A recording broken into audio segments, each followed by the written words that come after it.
The war between humans and the Xylos had raged for 15 years. It started with a message, an indecipherable pattern of radio pulses detected near Titan's orbit. Humanity, as always, reached out with curiosity and open arms. The Xylos reached back with precision strikes that turned orbital colonies into fire. What began as confusion became bloodshed. By 2239, the United Earth Fleet had been reduced to desperate survivors fighting for fragments of space they once owned. Captain Elias Vance, a battle-hardened ground commander, had stopped believing in peace years ago. His platoon had been reduced to 8 soldiers stationed on Ravon 4, a half-terraformed world that had become a warfront. The planet was once an agricultural colony, but now it was scorched earth. Metal carcasses of mechs and ships littered its red deserts. For Elias, war was routine. Orders, blood, survival. Nothing else. But that changed on the day the orbital bombardments began. 1. The fall of Ravon 4. The sirens wailed first, a low, trembling moan that echoed through the fractured outpost walls. The soldiers rushed to their stations as the horizon lit up. Xylos plasma shells tore through the crimson sky, raining blue fire. Elias barked orders, voice hoarse through static. Move civilians to the tunnels. We're not losing anyone else. Lieutenant Core, his second-in-command, shouted. Sir, the east perimeter's collapsing. I said move. The ground quaked as a blast wave flattened the forward trench.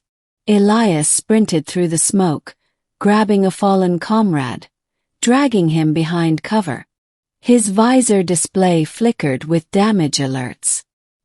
His heartbeat was steady. He'd seen this too many times before. The war was ending and humanity was losing. By dusk the outpost was gone. The surviving few retreated into the underground tunnels carved during the colony's founding. Elias checked the biometric scanner. 7 soldiers left. Civilians.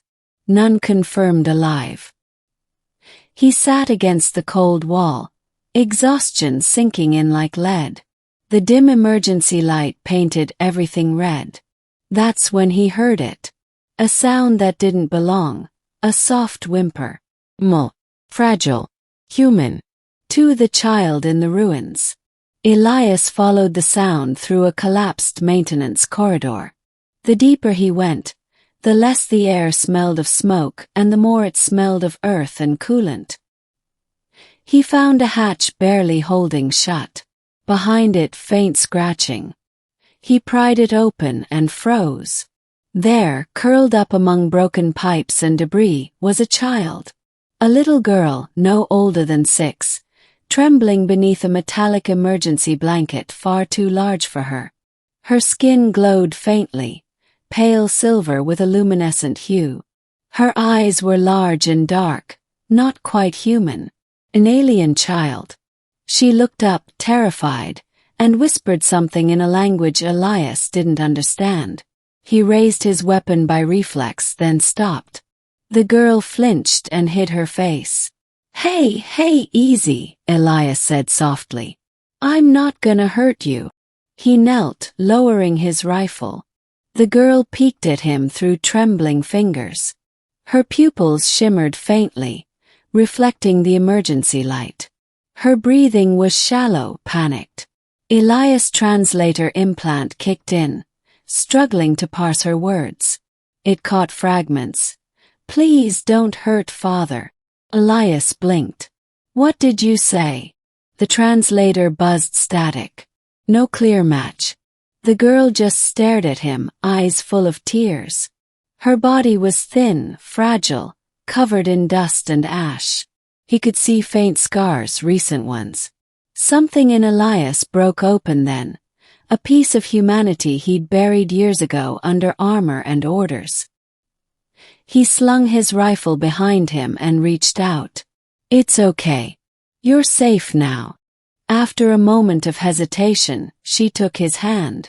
Free the decision. Bringing an alien child into a human bunker was madness. Lieutenant Kael nearly shot her on sight. "Sir, that's a Xylos. You know what they've done to our colonies." "She's a child," Elias said coldly. "And she's coming with us." Kael spat on the ground. "And if she calls in her people, you'll have doomed us all." Elias didn't answer. He just met Kael's glare until the younger man looked away. The child clung to Elias's sleeve as they moved deeper into the tunnels. Her presence made the soldiers uneasy. Some whispered about executing her before she could transmit coordinates. But the girl didn't speak again.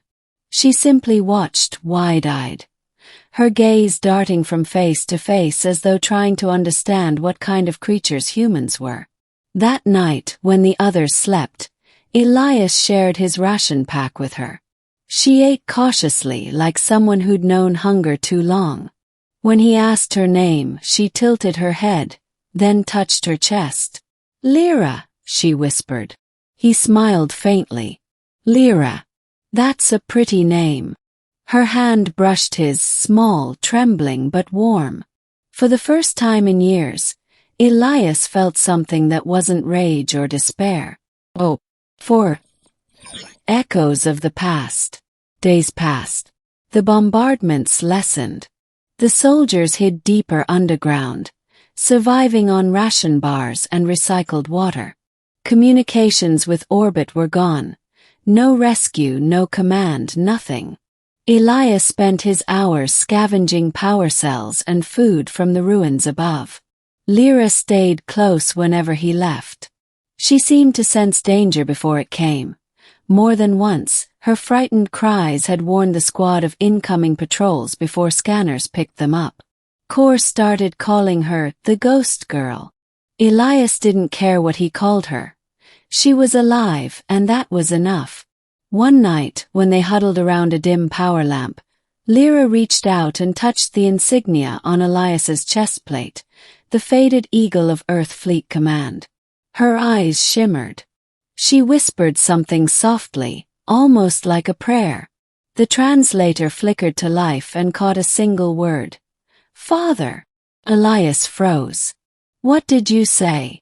She frowned, struggling for words. "Father lost." He stared at her, confusion warring with something deeper, a distant ache. "You lost your father." She nodded solemnly. "Gone. Long time." He didn't know what to say. His own daughter, Amara, had vanished 13 years ago, when the Xylos first attacked the Titan colony. His wife had died in the blast. Amara's body was never found, just her locket in the wreckage. He'd stopped thinking about her years ago. Hurt too much. Now, looking at this little alien girl, Elias felt that wound reopen. 5. The truth beneath the stars on the 12th day underground, they picked up a faint signal, human frequency, encrypted but faint. A survivor ship orbiting the planet. The message was short. Extraction possible, send coordinates. It was the first good news in weeks. Elias rallied the squad. They would reach the surface, signal the ship, and escape before the Xylos realized they were alive. But Kael wasn't convinced. "We can't bring her," he said. "You know command will dissect her the moment we reach orbit." Elias's jaw tightened. "I'll deal with command." "Sir, you're risking everything for a creature that isn't even human." Elias met his gaze. "She's more human than half the people I've fought beside." That ended the argument. They climbed through the old access shafts toward the surface. The wind above screamed through broken towers. The sky was thick with smoke and lightning, the remnants of orbital debris burning in the upper atmosphere. They made it halfway when Lyra suddenly stopped. Her eyes widened, glowing faintly. "Bad," she whispered. "They come." Seconds later, the scanners flared. Xylos patrol units inbound. 6. The battle for the ridge. The soldiers took positions on the ridge overlooking the ruins. Xylos loaded his rifle, scanning the horizon. The alien patrols moved with mechanical precision, four-legged drones accompanied by armored soldiers. Plasma beams tore the air, shattering stone. Defensive line. Hold the ridge, Xylos shouted. The battle was chaos. Blue plasma met red tracer fire. The air burned with ozone and blood. Core went down first, a searing hit to the chest. Xylos dragged him behind cover, but it was too late. Through the haze, Lyra cried out. She stood, hands glowing, eyes burning like silver fire. The air around her shimmered. A wave of energy rippled outward, knocking the Xylos soldiers back as if hit by an invisible storm. Xylos froze in disbelief. "Lyra, what are you?" Her voice echoed through the air, not just sound but vibration. The enemy soldiers staggered, their visors sparking. When it ended, silence fell. Every Xylos unit lay still. Lyra collapsed into Xylos's arms, trembling. He looked down at her, terrified and awed. "What did you do?" she whispered weakly. "Protect father." The translator repeated it, this time perfectly clear. Xylos's breath caught. "What did you call me?" She looked up, tears glistening in her silver eyes. "You are my father." 7. The revelation. Xylos's mind reeled. It couldn't be true. The translator must have glitched. But the way she looked at him, the way her small hand rested against his chest, felt too familiar. He pulled the chain from under his armor. The locket, Amara's locket, still hung there. He opened it. Inside was a tiny hollow photo of a brown-haired child with laughing eyes. Lyra reached out, touched it. The image flickered, and the translator whispered, "Amara." Xylos felt the world tilt. No, that's impossible," he murmured. "Amara was human. You can't be." Lyra's eyes filled with tears. "Mother, save me." Fire came. Sky broke. "Mother, send me away. New body. New world." She pointed toward the ruins above them. "Crash there. Mother gone." Xylos's throat went dry. He understood piece by piece. When Titan fell, alien energy had twisted everything. Xylos technology, designed to preserve life through genetic stasis, had found her. They hadn't killed her, they'd transformed her. She had been remade, part Xylos, part human. And he had just saved his daughter without realizing it. He dropped his rifle, fell to his knees, and pulled her into his arms. "Amara, my God!" She buried her face against him. "Father!" For the first time in 15 years, Xylos Vance wept. 8. The final choice. They reached the extraction point by dawn. The sky burned orange as the rescue shuttle descended through the clouds. The surviving soldiers waved signal flares. Lyra stayed close to Xylos, her hand gripping his sleeve. But as the shuttle landed, Xylos saw what followed it. Massive shadows moving across the horizon. Xylos warships. They had traced the shuttle's signal. "Go!" Xylos shouted to his men. "Get aboard!" The pilot yelled through the comms. "We've got 30 seconds. Xylos turned to Lyra. "You have to go with them. They'll take you somewhere safe." She shook her head, tears streaming down her cheeks. "Not without you." "I'll be right behind you," he lied gently. She looked at him, eyes searching. "Promise." He hesitated, then nodded. "Promise." He lifted her into the shuttle, closed the hatch. The engines roared to life. Core's surviving men shouted for him to board, but Xylos stayed behind. He turned toward the approaching warships. His armor was cracked, his weapon almost empty, but his heart was steady. He raised his calm command. "This is Captain Elias Vance of the 9th Infantry. Begin atmospheric strike on my position. Captain, you'll be caught in the blast. That's the point." He looked up one last time, toward the rising shuttle carrying his daughter to safety, and smiled. "Take care of her," he whispered. The sky split open as human warships entered the atmosphere. The bombardment turned the ridge to fire. Elias stood tall until the light consumed him. 9. Epilogue. The new dawn years later, on a peaceful colony orbiting Vega Prime, a young girl stood at the edge of a garden terrace. Her skin still held a faint silver glow, though her eyes had turned more human with time. She wore a small locket, a battered relic from an old war.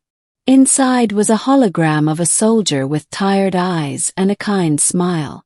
A voice behind her spoke softly. "Lyra, are you ready?" She turned to the woman approaching, Dr. Mira Solin, head of the Human Xylos Reconciliation Project. "Yes," Lyra said, her voice steady. "It's time." The world had changed since the war.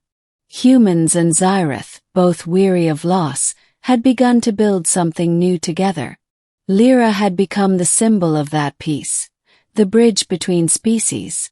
As she stepped toward the podium, the holographic statue behind her flickered to life, a monument of a man in battle armor, holding a child in his arms. Captain Elias Vance. Lyra looked up at his image, smiling through her tears. "You saved me, Father. You saved all of us." And somewhere in the quiet between the stars, the echo of his promise lingered. "I'll always be right behind you."